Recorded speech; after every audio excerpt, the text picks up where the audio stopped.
UCOM-ը և Impact Hub Երևանն ամփոփում են UCOM Fellowship ինկուբացիոն ծրագրի հերթական արդյունքները։ 9 նորարարական ստարտափներ մասնագիտական ժյուրիին ներկայացնում են իրենց նախագծերը, որ մշակել են 1 տարվա ընթացքում, գրանցած առաջընթացը և կայուն զարգացմանն ուղղված լուծումները։ Այս ծրագրերից մի քանիսը դառնալու են ինչ-որ ցկողական ուժ, որը մասնակցություն ունենալու է ավելի մաքուր, աբակա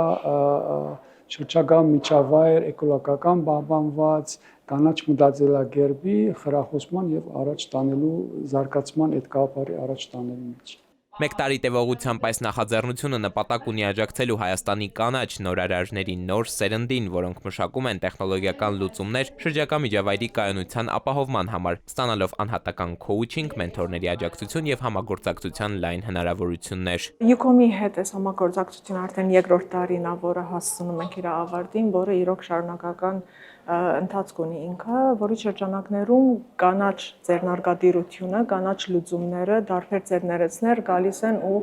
իրանք իրանց երկրի համար փորձում են լուծումներ ստեղծեն։ 2025 թվականի ծրագրի մասնակիցների թվում էին մի շարք հեռանկարային նախաձեռնություններ, թիմերը ցուցադրեցին զգալի առաջընթաց, մշակելով կայուն զարգացման տարբեր մարտահրավերների հաղթահարմանն ուղղված ընդլայնվող լուծումներ։ Նրանց նախաձեռնությունները ներառում են կանաչ նորարարության լայն շրջանակ, թափոնների կառավարման լուծումներից մինչև արհեստական բանականության վրա հիմնված էներգիայի օպտիմալացում։ Գոհար Հարությունյանի Eco Habit-ը հաղթող ծրագրերից մեկն է։ Նրա նման եւս 2 մասնակից 400,000 դրամ ֆինանսական աջակցություն են ստանում իրենց նախաձեռնությունների զարգացման հաջորդ փուլը սկսելու համար։ Սա ինձ իհարկե նոր թևեր է տալիս, նոր ոգևորություն եւ